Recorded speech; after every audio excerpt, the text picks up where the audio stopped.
Dieu est apparu à Moïse dans un buisson ardent, et il l'a appelé à son service. Cette histoire très connue de la parole de Dieu nous montre comment chacun d'entre nous peut devenir très fécond à son service en tant que témoin du Seigneur. Nous tous, qui sommes des croyants, nous sommes appelés par Dieu à une haute vocation céleste.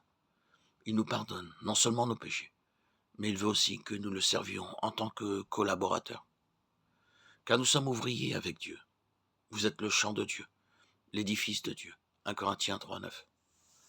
Puisque nous travaillons avec Dieu, nous vous exhortons à ne pas recevoir la grâce de Dieu en vain. 2 Corinthiens 6,1.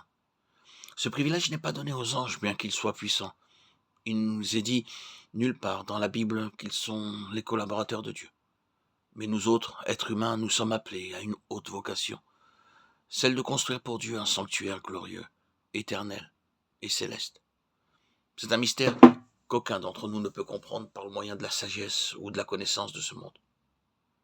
Nous l'acceptons simplement par la foi, et c'est aussi par elle que nous devons être préparés à prendre notre part. Dieu veut que nous soyons remplis de sa plénitude pour construire ensuite sa demeure éternelle. Nous pouvons voir brièvement dans ce récit comment Dieu prépare ses serviteurs en vue de son ministère. Avant que Dieu apparût à Moïse et qu'il lui confiât sa grande tâche, celui-ci avait essayé de servir Dieu avec son propre zèle. Et il n'avait alors que des échecs. Bien qu'il eût fait un grand sacrifice en refusant d'être considéré comme le fils de la fille du Pharaon, qu'il eût déployé beaucoup de zèle en servant le peuple de Dieu et en essayant de lui venir en aide, il subit des échecs. Il a dû s'enfuir d'Égypte et se cacher au désert, dans la maison de son beau-père pendant 40 ans. Cela montre que notre zèle humain ne peut pas nous rendre utiles pour Dieu.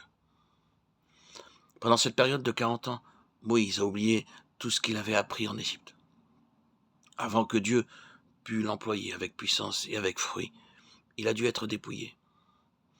Il avait été profondément instruit dans toutes sortes de sciences du monde au cours de son séjour en Égypte. Mais Dieu n'a pas pu l'employer avant qu'il eût tout oublié.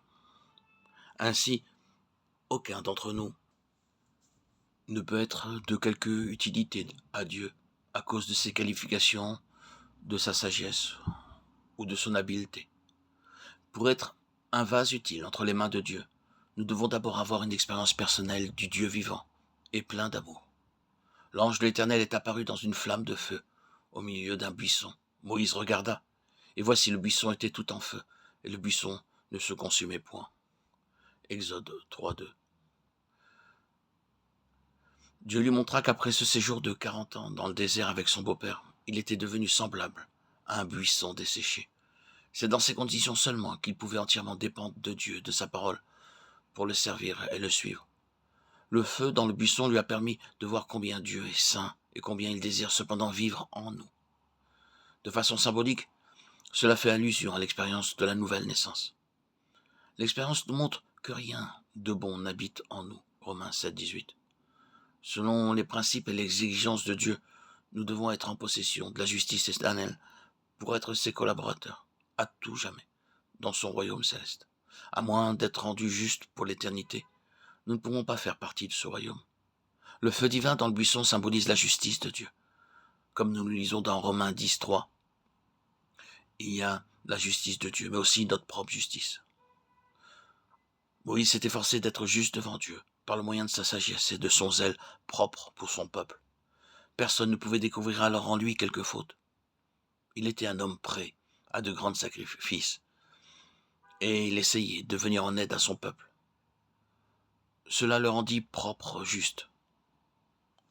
Tout service que nous rendons au Seigneur avec notre propre justice ne peut pas lui plaire.